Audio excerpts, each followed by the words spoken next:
అజ్ఞానతిమిరాంధస్య జ్ఞానాంజనశలాకయా చక్షురున్మీలితం యేన తస్మై శ్రీగురవే నమః. మూకం కరోతి వాచాలం పంగుం లంఘయతి గిరిం యత్కృపాతమహం వందే శ్రీగురుం దీనతారణం. ఆజానులంబితభుజౌ కనకావదాతౌ సంకీర్తనైకపితరౌ కమలాయతాక్షౌ విశ్వంభరౌ ద్విజవరౌ యుగధర్మపాలౌ వందే జగత్ప్రియకరౌ కరుణావతారౌ వంశీ విభూషితకరా నవనీరదాభాత్ పీతాంబరాగరుణబింబఫలాధరోష్ఠాత్ పూర్ణేందు సుందరముఖాదరవిందనేత్రా కృష్ణాత్ పరం కిమపి తత్వమహం న జానే. రాధే బృందావనాధీశే కరుణామృతవాహిని కృపయా నిజ పాదాబ్జ దాస్యం మహ్యం ప్రదీయతాం. బృందాయై తులసీదేవ్యై ప్రియాయై కేశవస్య చ కృష్ణ భక్తి ప్రదే దేవి సత్యవత్యై నమో నమః.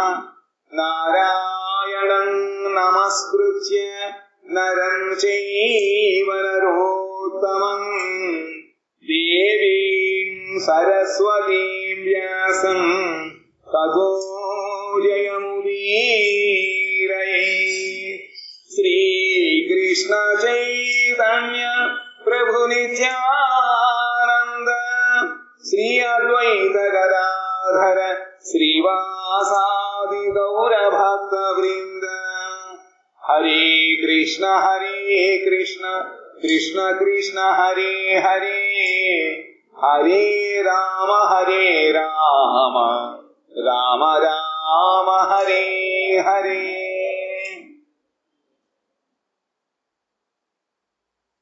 ఈరోజు శ్రీ జగన్నాథ దేవుని యొక్క రథోత్సవము.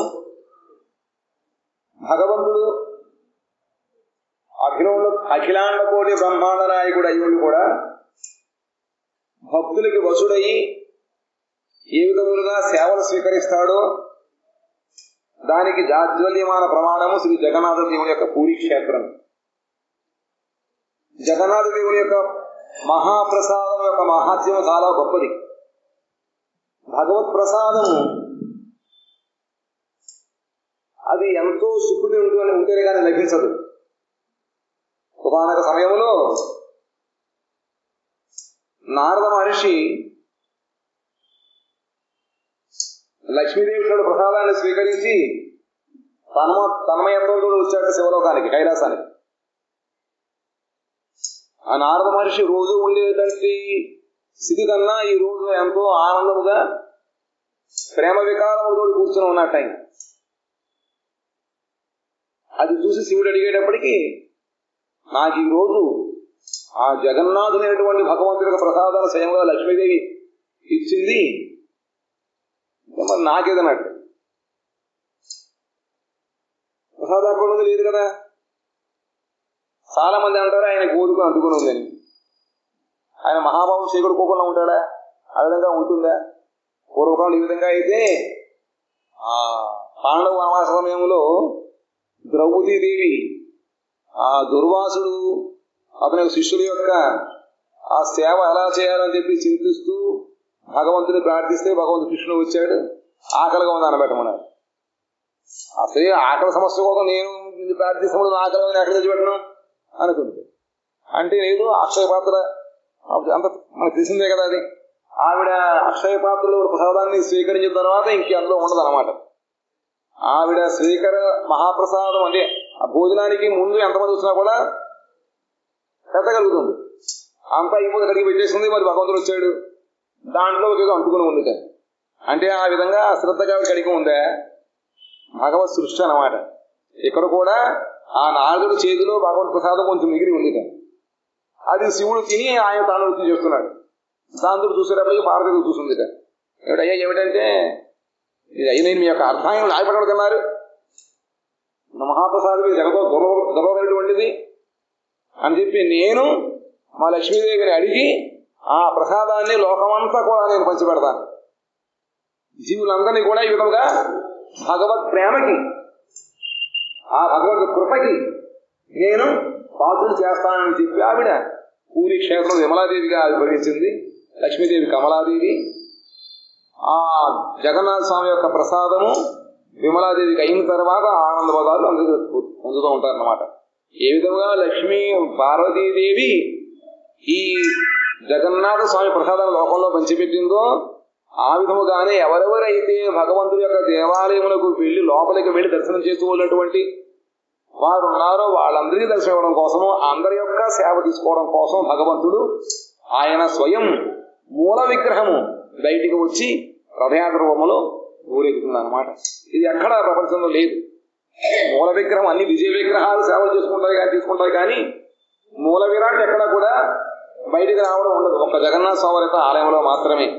ఆ విధంగా ఈ రోజు జగన్నాథ స్వామి చందనయాత్ర అయిన తర్వాత ఆయనకేమో కాస్త స్నానయాత్ర అయిన తర్వాత రొంప పట్టడం, జ్వరం, దానికి దర్శనం లేకుండా ఉండడం, ఆ సమయంలో ఇంకొకరు ఎవరు సేవ ఇవ్వడం కోసం భగవద్గీత విధంగా లీలా విలాసం చేస్తూ ఉంటాడు. ఈ రోజున జగన్నాథుడు ఒక రథం మీద, బలభద్రుడు మరొక రథం మీద, సుభద్రదేవి మూడో రథం మీద, ముగ్గురు కూడా బయలుదేరి వ్యాసాడికి బయలుదేరతారన్నమాట. దీని అంతరార్థం ఏమిటంటే గౌరీ వైష్ణవుల యొక్క అంటే చైతన్య మహాప్రభు పూరి క్షేత్రం వచ్చిన తర్వాత రథయాత్ర యొక్క వైశిష్టం బాగా పెరిగింది. గుండిగా మందిర మార్చిన ఒకటి, రథయాత్ర ఒకటి లోకములో బాగా ప్రసిద్ధికెక్కిందన్నమాట. దాని యొక్క అంతరార్థం కూడా చైతన్య చరితామృతం చక్కగా వర్ణించారు. ఆ సుందరాచలము, నీలాచలము. నీలాచలమేమో ద్వారక, గుండిచా మందిరము బృందావనం. గోపికలు ఏ విధంగా అయితే కృష్ణుడిని బృందావనంలో తీసుకొచ్చి తేవాలని చెప్పి వాడు కోరికతో ఉన్నారో ఆ విధంగానే మహాప్రభు ఆ గోపికా భావముతోటి జగన్నాథ స్వామి శ్రీకృష్ణుడిని ఆయన ఎప్పుడు కూడా శ్రీకృష్ణుడు జగన్నాథ స్వామిని పిల్లల గురువు ఉన్నటువంటి మురళీధరుడుగా చూస్తూ ఉండేవారిట. మనసు జగన్నాథ స్వామికి మా చేతులు కనపడవు, కాడు కనపడవు, పెద్ద పెద్ద కొండ ఉంటాయి. కానీ మహాప్రభు ఆయన్ని కమలలోచనుడుగాను చక్కటి దివ్య కిశోరమూర్తిగా మురళీధర శ్యామసును దర్శనం చేసుకునేవారు అన్నమాట. ఆ విధంగా జగన్నాథ స్వామి రథయాత్ర చేస్తున్నప్పుడు మహాప్రభు గోపికా భావముతోటి ఆ ద్వారక నుంచి బృందావనం తీసుకెడుతున్నట్టుగా ఆయన భావించి తీసుకెడుతూ ఉండేవారు అన్నమాట. అది అంతరార్థం. ఈరోజు సాయంత్రానికి 3 రథములు కూడా అక్కడ చేరుకుంటాయి. గుండిచా మందిరములు రేపు మళ్ళీ ఆ పోహండినటువంటి ఆ యొక్క ఉత్సవంతో వీళ్ళ ముగ్గురిని కూడా లోపలికి తీసుకువెళ్తారు. అక్కడ సుమారు ఒక 6 రోజుల పాటు ఉంటాడు. ఇవాళ ద్వితీయ, 5వ రోజున హేరా పంచులు జరుగుతుంది. లక్ష్మీదేవి లోపల ఉంటుంది కాబట్టి ఆవిడ చూసిందిట.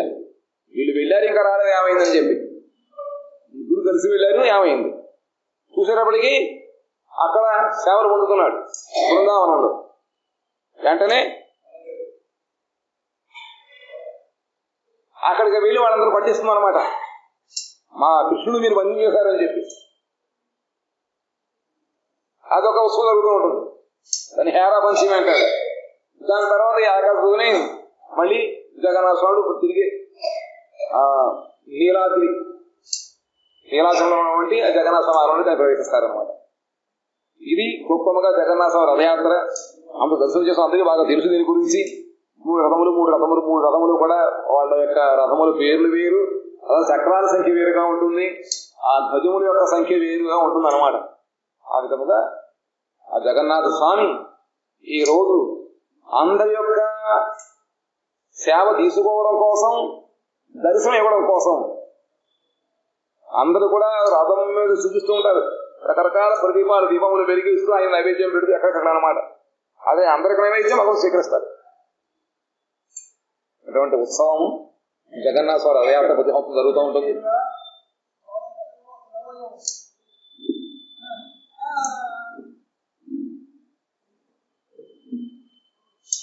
ఆ భగవంతుడికి స్నానయాత్ర జరిగిన తర్వాత అంగరాగాలు పోతాయి కాబట్టి ఈ రోజంతా కూడా అంగరాగాలు చేస్తారన్నమాట. దాంతో చక్కగా జ్వరము తగ్గినటువంటి మనిషి ఈ విధంగా ఉంటాడు. అది ఒక పక్కన నీరసముగానే ఇంకొక పక్కనే అందంగానే ఉంటాయి. చక్కగా అన్ని కూడా అవన్నీ అంగరాగాలు చేసి దాన్ని నవజన్మన దర్శనం అంటారు అనమాట. రథయాత్ర రథం మీద ఎక్కేంత వరకు ఎవరి దర్శనం ఉండదు. మామూలుగా లోపల టికెట్ దర్శనం చేస్తూ ఉంటారు. అది చాలా గొప్ప విశేషమైనటువంటి ఉత్సవం. ఒక రోజు మనం చదువుకునేటువంటి భాగవతంలోకి వద్దాం. భాగవత మహాత్స్యం.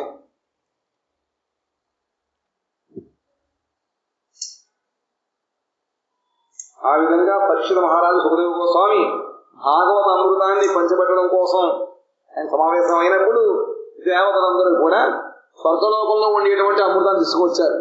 అయ్యా సుఖ గోస్వామి, పరీక్షిత మహారాజు గారు, మీరు ఈ అమృతాన్ని పరీక్షిత మహారాజు గారు పానం చేయించండి, ఆయనకు మృత్యుభయం పోతుంది, మాకు భాగవతం ఏమన్నారట.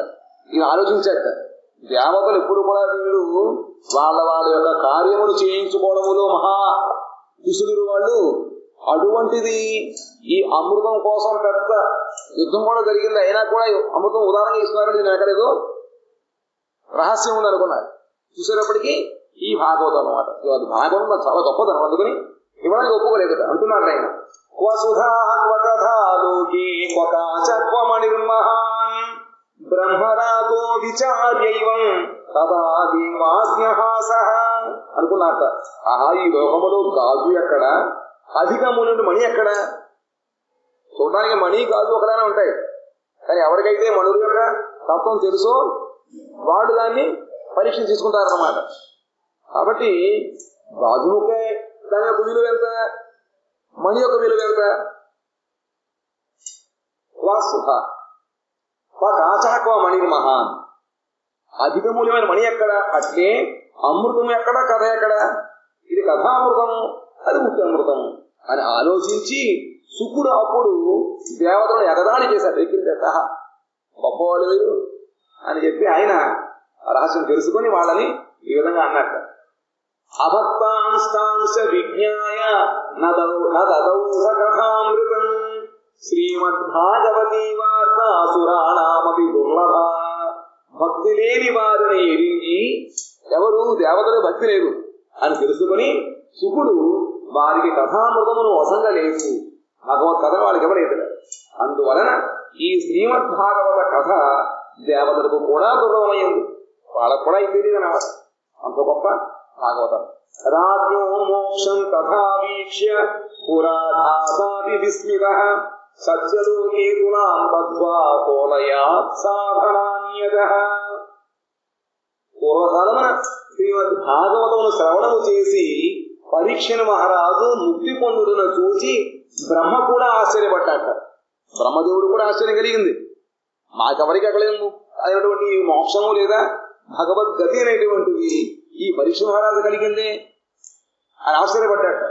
ఎందుకంటే ముక్తి పొందిన వాళ్ళు వయా బ్రహ్మలోకం నుంచి వెళ్ళాలి. అది దారి మర్చిపోయి చూసారా ఈయన మా గొప్ప మహాత్మ ఎలా అయింది నేను అనుకున్నట్ట అనుకుని ఆశ్చర్యపడ్డాట.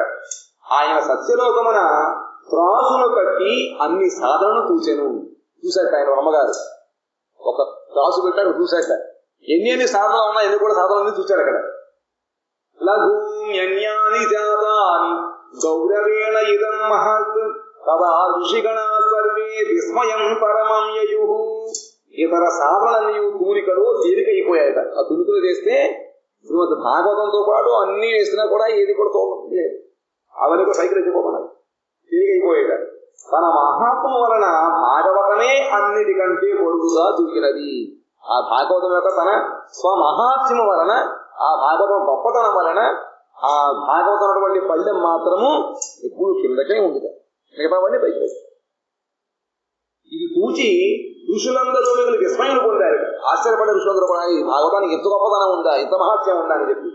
మేరివే భగవద్రూపం శాస్త్రం భాగవతం కలం పఠనాత్ శ్రవణాత్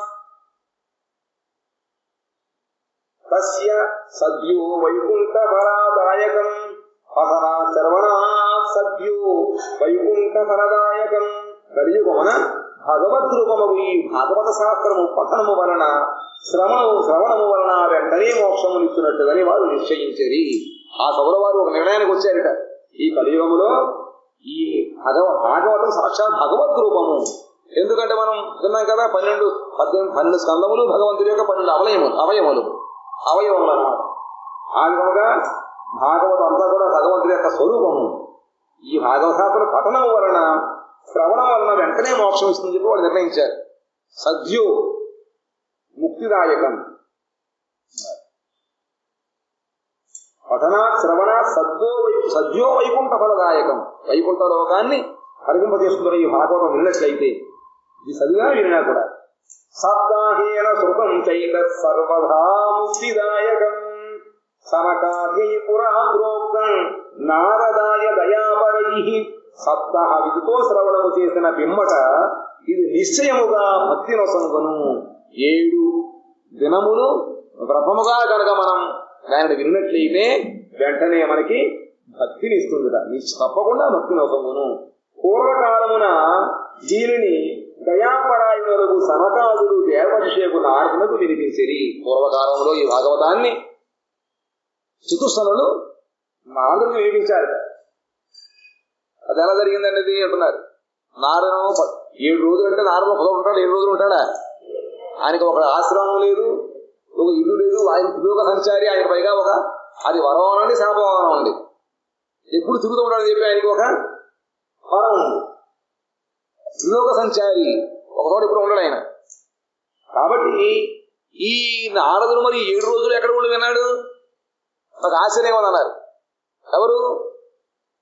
సౌనకాది ఋషులు అంటున్నారు. ఏద్యపి బ్రహ్మ సంబంధ శృతమేత సురర్షిణ సప్తాహ శ్రవణ విధి కుమారైస్తస్య భాషిత. దేవర్షికు నారదుడు దీనిని మొదట బ్రహ్మముఖము నుండి శ్రవణము చేసినప్పటికీ సప్తాహ శ్రవణ విధిని ఆయనకు సనకాదులే చెప్పింది. ముందు చెప్పారేమిటి? బ్రహ్మగారికి భాగవతం భగవంతుడు చెప్పాడు. ఆ బ్రహ్మగారు మళ్ళీ నారదుడు చెబితే నారదుడు వ్యాసుడికి చెప్పారు, వ్యాసుడు శుకుడికి చెప్పారు. అదే కదా మరి పరంపర. అయినప్పటికీ ఈ సప్తాహ విధి 7 రోజుల్లో భాగవతం పారాయణం చేయడం, భాగవతం వినడం అనేటువంటి ఈ పద్ధతిని మొట్టమొదటిగా చతుస్సనులు మాత్రమే ఈ లోకములో నారదుడి ద్వారా ప్రచారం చేయించారు. ఈ సౌనకు వాటి అంటున్నారట, లోక విగ్రహముక్తస్య నారదస్య స్థిరస్య చ విధిస్రవే కుత ప్రీతి సంయోగ పుత్రతై సహా. సౌనకుడు అంటున్నట్ట, సాంసారికమైన జంజాటము నుండి ముక్తుడు ఎవరు? నారదుడు. సంసారం అంటే ఆ ఇల్లు వాకిలి భార్య ఉంటేనే కాదుట. ఈ మఠం ఉన్నా కూడా సంసారమే. అది ఒక గుడిసె పెట్టుకున్నాక సంసారమే. అది నాది, నా గుడిసె, నా గుడారం, నా కుటీరము, మంచి భాషలో. కానీ ఈయనకి సాంసారికమైన జంజాటము నుండి ముక్తుడు. ఇల్లు వాకిలి ఏమీ లేదు, ఒక వృక్షం కూడా ఆయనకు లేదు. విచరణశీలుడు ఎప్పుడు తిరిగేటువంటి ఆయన. అది నారదునకు సనకాదులతో సమాగమం ఎక్కడ జరిగినది? ఎక్కడ కలుసుకున్నారు వీళ్ళు? ఎక్కడ 7 రోజులు ఉన్నారు వీళ్ళు? విధి విధానమును శ్రవణము చేయడం ఆయనకు ప్రీతి ఎట్లు కలిగినది? ఒక సంవత్సరంగా ఉండదు 7 కుదురు కూర్చోగలుగుతాడు ఆయన. ఆ కుదురు ఎక్కడ వేసిన ఆయనకి అలా కూర్చున్నాడు. శ్రీ సూతవాచ. దానికి సమాధానం చెప్పినాడు ఇంకుల వారు అన్నమాట. అత్ర తే కీర్తయిష్యామి భక్తియుక్తం కథానకం సుఖేన మమ యత్రోక్తం రహస్య విచార్య చ. అర్థమవుతుందా? సూతుడు పలికెను, నన్ను తన అనన్య శిష్యునిగా భావించి. ఎవరిని? సూత గోస్వామిని. ఎవరు సూత గోస్వామి గురువుగారు? ఎవరు సూత గోస్వామి గురువు? ఎవరు? మనసెక్కడ ఉంది? వేళ ఇక్కడ లేరు. సౌనకాది శిష్యులు వాళ్ళు. సుఖదేవ గోస్వామి చెప్పాం కదా. సుఖదేవ గోస్వామి భాగం చెప్తున్నప్పుడు ఆయన కూడా ఒకటి వెంటూ విన్నాడని చెప్పాం కదా. రథం కింద పడిపోయింది ఇప్పుడు రథయాత్ర. నన్ను అంటే సూత గోస్వామిని తన అనన్య శిష్యునిగా భావించి సుఖ మహర్షి రహస్యముగా నాకు వినిపించిన భక్తిపూర్ణమైన ఆ కథను మీకు వినిపించును. ఏ కథ? ఆహా, నారద మహర్షికి చతుస్సనులు ఈ విధంగా 7 రోజుల భాగవతం చెప్పారో ఆ కథని నేను చెబుతానని చెప్పి సూత కోసం అంటున్నారట. సూత కోసం రహస్యంగా చెప్పారు గురువు గారు. గురువు అందరికీ అన్ని విషయాలు చెప్పరు.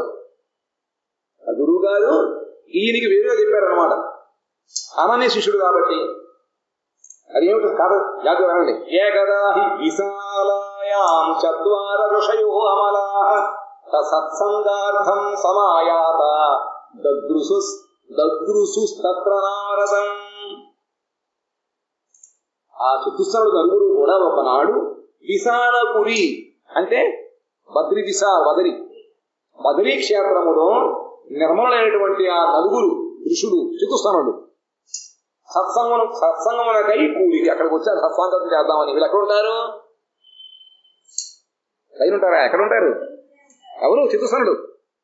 వాళ్ళు తిరగరు. నాలుగు తిరుగుతాడు. చతుస్సనుడికి లోకం ఉంటుంది. ఎక్కడుంటారు వాళ్ళు? బృహద్భాగవతం విన్నారా?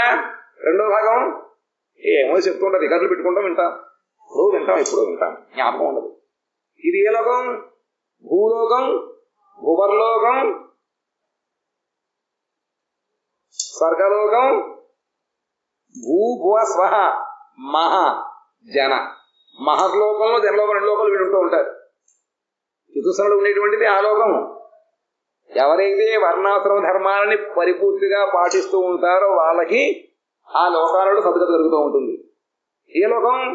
మహర్లోకం, జనలోకం. వాళ్ళకి 2 లోకాలు ఎందుకంటే మాకు కింద రూపాయి రూపం నాకు. అలాగే ప్రళయములో ప్రళయాగిరికి ఈ 3 లోకాలు భస్మైపోతాయి. భూలోకం, భౌలోకం, స్వర్గలోకం. ఈ లోకాల యొక్క వేడి మహర్లోకం తగులుతుంది. అప్పుడు వాళ్ళ లోకాలు పై లోకాలు పెడుతూ ఉంటారు. అందులో వాళ్ళు 2 చోట్ల ఉన్నాయి. తినడానికి కాదు, దానికోసం. ఆ విధంగా మహర్లోకం, జనలోకంలో ఉంటూ ఉంటారు వీళ్ళు. కానీ వాళ్ళకి సత్సాంగం చేయాలని చెప్పి అభిలాష కలిగిందిట. అక్కడ లేదా? అక్కడ ఉండదు. ఎందుకంటే అందరూ ధ్యానంలో ఉంటారు. అక్కడ పొద్దున ఎగ్గి జరుగుతుంది, అయిపోయింది అందరూ ధ్యానం చేసుకుంటూ కూర్చుంటారు. ఒకరితో సంబంధం లేదు. ఇక్కడ సత్సంగం సంబంధం ఉంటుంది. ఒక చెబుతారు లేదా ఒక కీర్తన మీద వాళ్ళు వింటూ ఉంటారు. అటువంటి సత్సంగం అక్కడ ఉండదు. దానికోసం వాళ్ళు ఈ భూలోకంలో ఒక్కొక్కటే ఉంటుంది. అందుకు ఇక్కడికి వచ్చారట. మొట్టమొదటి మనకు ఈ భూలోకాలకి ఎంట్రన్స్ ఎక్కడ అంటే హిమాలయ పర్వతాలు. అక్కడ బదరీ నారాయణ క్షేత్రం కదా, అక్కడికి వచ్చారన్నమాట. కైలాసం వెళ్ళచ్చు కదా. బదరీ ఇంకొకటి ఏమిటి? కేదార్. అక్కడ సత్సంగం ఉండదు. శివుడు ఎక్కువ రామని చూసి చెప్పండి, ఆయన దర్శనం చేయడం మంచిది కాదు. ఇక్కడైతే వస్తూ ఉంటారు భక్తులు కాబట్టి ఇక్కడికి వచ్చారన్నమాట. అక్కడ తిరుగుతున్నారు, అటు తిరుగుతున్నారు. సత్సంగం దొరుకుతున్నాయేమో అని చెప్పి. ఎవరు? చతుస్సనుడు. ఒకనాడు విశాలపురిలో నిర్మలైనటువంటి ఆ 4 ఋషులు సత్సంగమునకై కూడిరి. అక్కడ వారు నారదును చూశారట. నారద మనిషి దర్శనం కలిగింది. ఆహా, మంచి మిత్రుడు దొరికాడనుకున్నారు వాళ్ళు. నారదు అంటే సులభంగా ఇప్పుడు నారదు భగవంతుడు ఒక పాటలు పాడుతూ ఉంటాడు. ఎందుకు చాలా తత్వం ఉంటుంది అన్నమాట. కథలు చాలా ఉంటాయి ఆయన దగ్గర. అప్పుడు ఆయన చూశారట. వాళ్ళకి సంబంధం ఏమిటి? ఈ 4 అన్నయ్యలు, నారదుడు తమ్ముడు. అమ్మయ్య, సంబంధం దొరికిన వాళ్ళకి. శ్రీ కుమారావుషు కథం బ్రహ్మన్ దీనముఖ కుతశ్చింతాతురో భవాన్ త్వహితం గమ్యతే పుత్ర కుతశ్చాగమనం తవ. చూశారట. అనగా ఉన్నారు, మహాత్మా నీ ముఖమేళ ఉదాసీనముగా ఉన్నది.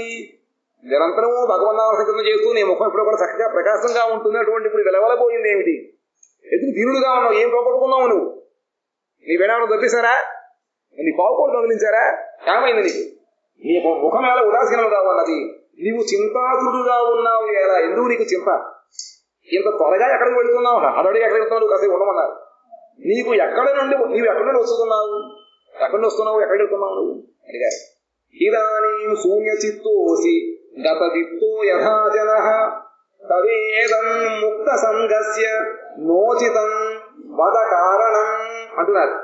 ధన నష్టము జరిగిన పురుషుని వలె నీ వేళ వ్యాకుల చిత్తుడు వైతివి. ఏదో పెద్ద డబ్బు పోగొట్టుకుంటే నీకు ఆ ముఖాలు పెట్టేమిటి?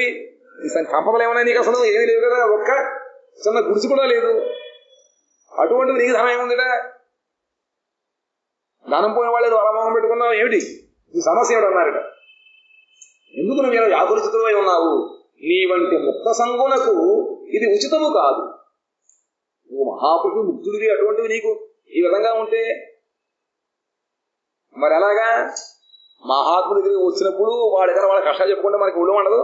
నేను గృహస్థలము ఏదో మా పుస్తకం మీ దగ్గరికి వచ్చి ప్రసాదంగా ఉందామని మీ దగ్గర కూడాలేనా అనుకుంటారు.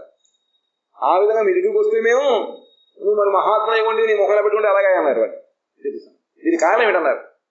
ఆ కారణం మీకు తెలుసు కదా. వాళ్ళ కారణం ఏమిటి, ఆయనకే కలిగినటువంటివి. మరి ఎందుకు వచ్చినట్టు అటువంటి ఆయన స్థితి. అప్పుడు నారద మహర్షి చెప్తున్నాడు. శ్రీ నారద ఉవాచ అహం తు పృథివీం యాతో జ్ఞాత్వా సర్వోత్తమామితి పుష్కరం చ ప్రయాగం చ కాశీం గోదావరీం తథా. అహం తు పృథివీం జాతో, నేను భూలోకానికి వచ్చాను. ఎవరు నారద మహర్షి అంటున్నాడు. ఎందుకుట జ్ఞాత్వా సర్వోత్తమితి, ఈ భూలోకం చాలా ఉత్తమమైనటువంటిదని చెప్పి నేను ఇక్కడికి వచ్చాను. ఎందుకంటే భూలోకంలో చాలా గుళ్ళు గోపురాలు ఉన్నాయి, మహాకోశం జరుగుతూ ఉంటుంది. అక్కడ హిమాలయాల్లో బదిరి ప్రారంభం చేసుకుని ఇక్కడ రామేశ్వరము, శ్రీరంగ క్షేత్రము, రకరకాల వైష్ణవాలయాలు ఇవన్నీ ఉన్నాయి కానీ అన్ని చోట్ల మగస జరుగుతూ ఉంటుంది. ఎందుకని చెప్పి భక్తులు ఎక్కువగా చెప్పి ఇక్కడికి వచ్చాను భూలోకానికి. పుష్కరం ప్రయాగం కాశీ గోదావరి తథా హరిక్షేత్రం కురుక్షేత్రం శ్రీరంగం సేతుబంధనం ఏవమాదిషు తీర్థేషు భ్రమమాణైతస్తవ. ఇవన్నీ తిరిగట్టు ఆయన ఎవరు, నారద మహర్షి. హరిద్వార్ నా పశ్యం కుత్రచిర్ మమ మన సంతోషకారకం. కుత్రచిత్ మన సంతోషకారకం కరినా ధర్మమిత్రేణ ధరేయం బాధితాధునా. నారద మహర్షి చెప్తున్నారు అన్నమాట. సర్వోత్తమ లోకమని భావించి నేను ఈ భూమండలమునకు వచ్చి తిని సర్వోత్తమైనటువంటిది ఈ భూలోకం చెప్పి నేను తెలుసుకుని ఇక్కడికి వచ్చాను. కానీ సరే పుష్కరము ప్రయాగ కాశీ గోదావరి అంటే నాసిక్, హరిద్వారము హరిక్షేత్రం అంటే హరిద్వారం, కురుక్షేత్రము శ్రీరంగము, సేతుబంధం అంటే రామేశ్వరం మున్నగు పెక్కు తీర్థములలో నేను ఇటు నుంచి అటు సంచరించుతుంటిని. కానీ ఎక్కడనూ నా మనస్సులకు సంతోషమును కలుగజేయు శాంతి లభింపలేదు. శాంతి ఉంటేనే మానవుడికి సంతోషం ఉంటుంది. అది ఎక్కడికి వెళ్ళినా కూడా నాకు ప్రశాంతంగా మనసు అనిపించలేదు. మన తీవ్ర బాధ ఉంటే ఎక్కడికి వెళ్ళినా కూడా లోపల నలుగురు కూర్చుంటారు, కానీ లోపల ఏదో తెలియని బాధ అందరికీ అనుభవమే కదా. అది ఉంటాయన్నమాట. అక్కడ అందరూ పండుగలో కూర్చుంటాం, అన్ని రకాల ఆనందం, కానీ లోపల ఏదో వెళ్తుగా ఉంటుంది, ఏదో చెప్పలేము, ఏది చెప్పుకుంటాం. అది నారద మహర్షి కూడా ఈ లోపల తిరిగినప్పుడు కూడా ఎన్ని చూసేట, కానీ లోపల ఆయనకి బాధ తీరలేదు, శాంతి లభించలేదుట. ఇప్పుడు అధర్మమునకు సహాయపడు కలియుగము సమస్త పృథివిని బాధించుతున్నది. ప్రస్తుతము అధర్మానికి సహాయకురాలైనటువంటి కలియుగము ఇప్పుడు అన్ని చోట్ల కూడా తన యొక్క రాజ్యం విస్తరింపజేసింది. ప్రతి చోట కలియుగమే. అన్ని చోట్ల మోసాలు, తగవులు, దుడ్లు, ఒకళ్ళొకళ్ళు మోసం చేసుకుని ఇవన్నీ ఉన్నాయన్నమాట. సత్యం నాస్తి తపశౌచం కయాదానం నవిద్యతే, అక్కడ కనపట్లేదుట. ఉదరం భరిణో జీవ, ఉదర భరణం కోసం జీవితం చేస్తున్నా, కొత్త కోసమే కోటి విద్యలు. అది వరాకాహ కూటభాషిణ మంద సుమందమతయో మందభాగ్యాహు ప్రధృతా పాషండ నిరతా సంతు విరక్తా సపరిగ్రహా తరుణీ ప్రభుతా గేహి శ్యాలకో బుద్ధిదాయక కన్యాదిక్రయునో లోభా దంపతీనాం చ కల్కనం. సత్యం ఎక్కడ కనపట్లేదు, సత్యం అంతరించిపోయింది. తపస్సు, శౌచము, దయా, దానము ఏమీ లేవు. పేరుకు మాత్రం బోర్డు. పరమహంస పరివ్యాజగా దారి పెట్టుకుంటాం. తపస్సు లేదు, శౌచము లేదు, దయ లేదు, దానము లేదు, ఏమీ లేవు. దీనుడైన జీవులు పొట్ట నింపుకునేవారు. అందరూ పొట్ట కోసం బతుకుతున్నారు. అసత్యం ప్రతి దాంట్లో అసత్యం బతుకుతూ ఉంటారు. ఇంకా సోమరులు, మందబుద్ధులు, కేసురే, ఎంత కష్టం సోమరితనం. బుద్ధి మందబుద్ధి, ఏది మంచు ఏది చెడు మనం విచక్షణ జ్ఞానం మనకు లేదు. అదృష్టహీనులు, రాత్రి పగల కష్టమన్నా కూడా 4 డబ్బులు చేతికి రావటం లేదు. అదృష్టం ఉండలేదు కదా, మరి దురదృష్టమే. ఎన్నో కష్టపడి డబ్బులు కనిపించినా ఏదో ఖర్చు చూసుకుని కొట్టుకుపోతాం. అవునండి, అంతే. ఇంకా ఉపద్రవగ్రస్తుడు, ఎన్ని రకాల ఉపద్రవం, మనసు శాంతిగా లేదు, శరీరం బాగోవడం లేదు, రకరకాల రోగాలు ఏమవుతుందంటే దోమలు, ఇన్ని రకరకాలు ఇవన్నీ ఉన్నాయి. ఈ విధంగా అన్నిటి యొక్క మనం ఆక్రమపడి ఉన్నాము. ఇక్కడ భూలోకంలో అందరూ ఈ విధంగా ఉన్నారు కదా. నారద చెప్తున్నాడు, సాధువుగా చెప్పబడు వారు కూడా పాషండులైది. వీరికి మాత్రం సాధువులు, భగవంతుని అంత విశ్వాసం లేదు, భగవంతుని కార్యక్రమాలు జరపడం లేదు, సంబంధం లేదనమాట. పాషండులు, అసలు భగవంతుడు వాళ్ళే భగవంతుడు చెప్పుకుంటున్నారు. ఆ విధంగా అయిపోయింది. సూచనకు విరక్తులుగా ఉన్నారు. మరి పెద్ద పెద్ద ఆశ్రమాలు, రకరకాల గొడవలు ఇవన్నీ ఉన్నాయి. స్త్రీ ధనము మున్నగు వాడిని పరిగ్రహించుకున్నారు. పరిచారికులు, సేవకులు స్త్రీలు కావాలి, డబ్బులు కావాలి. ఈ రెండింటికి దూరంగా ఉండాలి సాధువులు. కానీ ఆ రెండు వాళ్ళ దగ్గర ఎక్కువ ఉంటాయి. ఇవి ఉన్నాయి, పరిగ్రహిస్తున్నారు. గృహములలో ఇంకా పోని గృహస్థులు ఎలా ఉన్నారు అంటే సాధువులు అలా ఉన్నారయ్యా. మరి గృహస్థులు ఎలా ఉన్నారట, వాళ్ళలో కూడా ఎప్పుడు కలహమే. తండ్రి మాట పిల్లలు ఒప్పుకోరు, భార్య మాట భర్త ఒప్పుకోడు, లేకపోతే భర్త మాట భార్య ఒప్పుకోదు. ఈ విధంగా ఉన్నాయి. స్త్రీ ధనము పిల్లలే రాజ్యం ఉంటాయి. ఇళ్లలో వాళ్ళ మాటే పట్రా డబ్బు చేయించు ఎక్కువగానే చెప్తున్నారు ఇక్కడ. వాళ్ళ యొక్క మాటే పైదనమాట. ఆ విధంగా ఉంది రాజ్యం. బాలమరుదలే ఆలోచన చెప్పేవారు. అన్నదమ్ముల యొక్క ఆలోచన కన్నా వాడు చెప్పేటువంటి ఆలోచన యుక్తిగా ఉంటుంది అన్నమాట. చెప్తున్నారు. లోభం వచ్చి జనులు కన్యలు విక్రయించుకున్నారు. లోభం కోసం డబ్బు కలవక పిల్లలు అమ్మేసుకుంటున్నారు. విశేషంగా అమ్మాయిలు అమ్మేస్తున్నారు. స్త్రీ పురుషుల్లో కలహం తెలియదు. ఇప్పుడు ఆడవాళ్ళు మగవాళ్ళు ఈ విధంగా పరిస్థితి అంటున్నాడు. నారద చూసాడు ఇదంతా కూడా. నేను చెప్పట్లేదు, ఎందులో ఉందండి, నారద చెప్పాడు అక్కడ. ఆ విధంగా నారద మహర్షి చూసి చెప్తున్నాడు. ఎవరితోటి? ఋతుసంలో చెప్తున్నాడు. ఆశ్రమాయమనై వృద్ధాస్తీర్థాని సరితస్తథా దేవతాయా తనాన్యత్ర దుష్టైర్నష్టాని భూరిసః. రామ్మోహన్ రావు గారు, మహాత్ముల ఆశ్రమములు, తీర్థములు, నదులు యవనుల అధికారములో ఉండినవి. యవనులు అంటే విధర్ములు, మన ధర్మములకు చెందిన వారు కానిటువంటి వాళ్ళ చేతుల్లో మన ఆశ్రమాలు కాని, మన దేవాలయములు కాని, తీర్థములు కాని, నదులు కాని వాళ్ళ చేతుల్లో ఉన్నాయి. అధికారములు ఉన్నవి. ఆ దుష్టులు దేవాలయమును నష్టపరిచిరి. ఎన్ని నష్ట దేవాలయం, మారుమూల గ్రామం కొవ్వూరులో దేవుడు కూడా తిరగొట్టేశారు వాళ్ళు. ఆ విధంగా నష్టం, గుళ్ళు పదకొండు చేయడం, విగ్రహాలు నష్టం చేసిన చేస్తున్నారు. ఆ విధంగా అయిపోయింది అన్నమాట. నయోగి నైవ సిద్ధో వా జ్ఞాని సక్రియో నరః కలిదాబానలేనాద్య సాధనం భస్మతాంతపం. ఇప్పుడు ఇసట యోగి గాని, సిద్ధుడు గాని, జ్ఞాని కాని, సత్కర్మలు చేయువాడు గాని లేడు. సాధనలన్నీ ఇప్పుడు కలిగినడు దేవాలయములు చే భస్మం అయ్యాను. సాధనలన్నీ కూడా ముగ్గిపాలైపోయాయన్నమాట. కలి ప్రవేశం వలన పేరుకు మాత్రం సాధనలు, కానీ సాధనలో అన్ని ఏముంటలే, ఇన్ని కూడా ఆ తాత్కాలికంగా చేయడం, పేరు కోసమో, ప్రతిష్ట కోసమో, లేకపోతే డబ్బు కోసమో, ఆ విధంగా అయిపోయింది. ఇవన్నీ కూడా సాధన కూడా కలిగినటువంటి దావానలము చే భస్మం అయిపోయాయి. అట్టశూలాః జనపదాః శివశూలాద్విజాతయః కామిన్యః కేశశూలిన్యః సంభవంతి కళావిహ. ఈ కలియుగమున సర్వదేశవాసులు అన్నమును విక్రయింతురు. పూర్వకాలములో ధర్మశాలలో అన్నాన్ని దానం చేసేవారు, కూడా అన్నం అమ్ముకుంటున్నారు అన్ని చోట్ల కూడా. సర్వదేశవాసులు విక్రయిస్తున్నారు. బ్రాహ్మణులు వేదమును విక్రయిస్తున్నారు. వాళ్ళు దాని మూల్యం పెట్టడమే. వేదవడానికి ఎంత అంటే ఇప్పుడు అమ్ముకున్నట్టే కదా. మరి ఇది కూడా అమ్ముకుంటున్నారు. స్త్రీలు భగవను విక్రయింతురు అంటే ఎక్కువగా వాడి వేసే వ్యక్తులు ఉన్న డబ్బుల కోసం అని చెప్పి.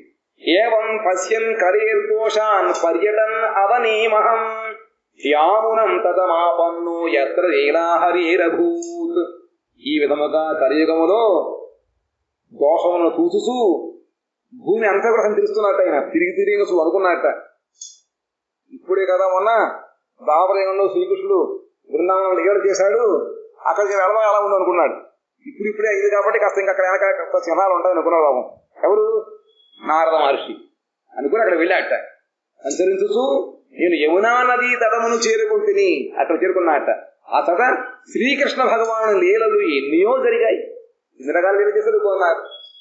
యమునా నది తీరాన్ని గోచారణలో జరిగింది, పూర్ణ భోజనమైంది, రాత్రుల్లో జరిగింది, ఇవన్నీ జరిగాయన్నమాట. కాబట్టి అక్కడికి వెళ్ళాట ఆయన నారద మహర్షి. తత్రాశ్చర్యం మయా దృష్టం సూయతాం తన్మునీశ్వరా ఏకాతు తరుణీ తత్ర నిషన్నా ఖిన్న మానస. అక్కడ వెళ్ళేటప్పటికి ఒక ఆవిడ చూశాట. మునిశ్రేష్ఠులారా వినుడు, జాగ్రత్త వినండి. వింటున్నారు లేదా? అది వింటలేదు, ఆ పక్కన చూస్తారు. కాబట్టి ఓ చతుర్సములారా అమలారా మీరు జాగ్రత్తగా వినండి అంటున్నాడు నారదుడు. ఏమిటిట? నేను అతట ఒక ఆశ్చర్యమును కనుగొంటిని. ఎక్కడ? యమునా నదీ తీరములో ఒక ఆశ్చర్యం చూశాట. ఏమిటిది? అతడ ఒక యువతి కిన్న మనస్కురాలై కూర్చుండి ఉన్నది. అక్కడ ఒక ఆవిడ, యువతి అంటే ఎవరన్నా ఆవిడ పాపం దుఃఖంతో ఏడుస్తూ కూర్చుంది. వృద్ధౌ ద్వౌ పతితౌ పార్శ్వే నిశ్వసంతావచేతనం శుశ్రూషంతి ప్రబోధంతి రుదతీచ తయోపురః. ఆమె ప్రక్కన ఇరువురు వృద్ధ పురుషులు అచేతనులుగా పడిపోయి ఉన్నారట. ఆవిడ ఎవరిలో ఉంది. ఇరు పక్కన కూడా ముసలివాళ్లు పడుకుని చేతలు లేకుండా పడుకుని సమస్యలు పడిపోయి ఉన్నారు. స్పృహ లేదన్నమాట. అది ఆశ్చర్యం. పెద్దగా శ్వాస తీసుకుంటున్నారట. ఊపిరి తీస్తారు బాగా కష్టంగాను ఎక్కువగాను. ఆ యువతి వారికి సేవలు చేస్తుందిట. అప్పుడప్పుడు వారిని చైతన్యవంతులుగా చేయడానికి ప్రయత్నిస్తూ ఉంది. ఆవిడ విసురుతోంది, సృష్టి చేస్తుంది, లేవంటా ఉంటుంది, కాసేపు ఏడుస్తుంది, జ్ఞాపకం లేమంటుంది. అది అప్పుడప్పుడు లేపుతుంది వాళ్ళని, కానీ వాళ్ళు లేవడం లేదుట.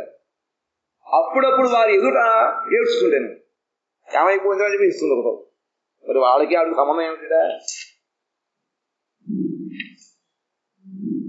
దశ దిక్షు నిరీక్షంతి రక్షితారం నిజం వపుః వీర్యమానా శతస్త్రీభిర్ బోధ్యమానా ముహుర్ముహుః.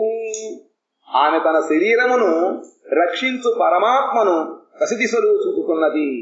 రక్షించేటువంటి పరమాత్మ కోసం చెప్పి దశ దిశలు ఎన్నున్నాయి? 10 దిశలు అంటే ఎక్కడ ఉన్నాయి? చుట్టూరా 8, పైన 1, కింద 1, 10 దిక్కులు. దశ దిక్కులు ఎక్కడ వస్తాడో భగవంతుడు లక్షణంగా చెప్పి ఆవిడ చూసుకున్నారు. పాపం చూసుకోండి. ఆమెకు నలువైపులా ఉండి 100ల కొలది స్త్రీలు వ్యసనకరాలు తెలుస్తున్నారుట. ఆవిడకి ఆ యవనంలో ఉంటే ఆమెకి నాలుగకల కూడా చాలా 100లాది మంది కన్యలు ఉండి విసురుతున్నారట, పోగరుస్తున్నారట, విసురుతున్నారు. మాటి మాటికి వారు ఆమెకు తెలియజెప్పుతుంటారు. దృష్ట్వా దూరాద్గత సోహం కౌతుకేన తదంతికం మాం దృష్ట్వా చోథితా బాల విహ్వలాచ బ్రవీద్వచః. దూరము నుండి నేను ఏ విషయమును అంతటినీ చూచి నారదమని దూరం చూస్తున్నట్ట. ఏమిటి? ఆవిడేమో ఏడుస్తుంది, కూడా ఇంతమంది ఆవిడ సేవ చేస్తున్నారు. రాజకన్య ఎవరా అనుకుంటున్నారు పక్కని నారద మహర్షి. గణం చూస్తున్నాడు.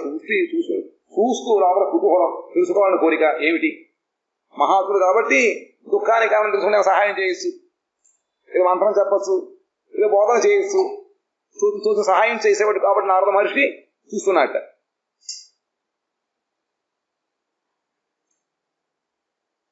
ఆమె దగ్గరికి వెళ్ళాట. వెళ్ళి నేను అక్కడికి వెళ్ళలేదని నన్ను చూచినంతనే ఆ యువతి లేచి నిలుచుండి విఫల అయి ఇట్లు చెప్పసాగాను. వెంటనే చూసి ఒకసారి లేచి నిలబడిందిట. ఆవిడ వెంటనే నమస్కారం చేసి చెబుతోందన్నమాట. బాలువాచ, ఆవిడ బాలిక. భో భో సాధు క్షణం తిష్ట మచ్చింతామపి నాశయ దర్శనం తవ లోకస్య సర్వథా గహరంతరం. యువత అంటూ ఉంది, ఓ మహాత్మా క్షణకాలం ఆగండి, అది విడిపోతాం చూసుకుంటూ. అది రండి కూర్చోండి, ఒక నిమిషం ఉండండి, నా చింతను తొలగించండి, నా బాధను పోగొట్టండి అయ్యా. మీ దర్శనము లోకమనందలి సర్వపాపను పూర్తిగా నాశనము చేయనట్టే కదా. మీరు మహర్షులు కాబట్టి మీ యొక్క దర్శనం ఎవరైనా పొందినట్లయితే వాళ్ళ యొక్క దుఃఖాలన్నీ కూడా పోతాయి. కాబట్టి నా దుఃఖం చెప్పుకుంటున్నాను, కాస్త వినండి, నా మాట విని నా దుఃఖానికి పోగొట్టని మార్గం కూడా చెప్పండి అంటూ. బహుదా తవ వాక్యేన దుఃఖ శాంతిర్భవిష్యతి యదా భాగ్యం భవేద్ భూరి భవతో దర్శనం తదా. నీ వాక్కులచే నా దుఃఖము కూడా ఎక్కువగానే శాంతించగలదు. కాబట్టి మీరు ఇతర చోట్ల ఉపదేశం చేస్తూ ఉంటారు కాబట్టి వాళ్ళ దుఃఖాలు పోతూ ఉంటాయి. ఆ విధంగానే నాతో కూడా కాస్త మాట్లాడి నాకు ఉపదేశించింటే నాతో దుఃఖాలు పోతాయి అనిపిస్తుంది నాకు. మహద్భాగ్యం ఉండనే మీ దర్శనము మానవులకు కలుగును. నీవంటే మహాత్ముల దర్శనం కలగాలి అంటే మహాభాగ్యం ఉండాలి. కాబట్టి నాకు కూడా భాగ్యం ఉందని అనుకుంటున్నాను.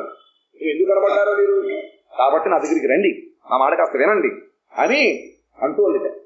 చెప్పింది ఎవరు? యువతి చెప్పింది ఎవరికి? నారద మహర్షికి. అప్పుడు నారద మహర్షి అంటున్నారు, శ్రీ నారద ఉవాచ కాశిత్వం కావ్యమూచేమా నార్య కాహ పద్మలోచనా వదదేవి సవిస్తారం స్వస్వ దుఃఖస్య కారణం. నారద మహర్షి చెప్తున్నారు, దేవి ఎవరు అమ్మా నువ్వు? నీ ఇద్దరు ఎవరు? కొడుకున ఉన్నారు వాళ్ళిద్దరు ఎవరు? నీకేమవుతారు వీళ్ళిద్దరు? కమలనైనటువంటి ఈ స్త్రీలందరూ ఎవరు ఇంతమంది ఉన్నారు? నీ దుఃఖంలో కారణం ఏమిటి? అన్ని నాకు విస్తారంగా చెప్పు అని ఆమె అడిగాట నారద మహర్షి. సాధువాచ అహం భక్తిర్విఖ్యాత ఇమౌ మే తనయౌ మతౌ జ్ఞాన వైరాగ్య నామానౌ కాలయోగేన జర్జరౌ. అయ్యా అంటుంది ఆ ఊది, నా పేరు భక్తి, ఆవిడ భక్తిదేవి. వీళ్ళిద్దరూ కూడా నా పుత్రులు. ఎవరు? జ్ఞానము వైరాగ్యము.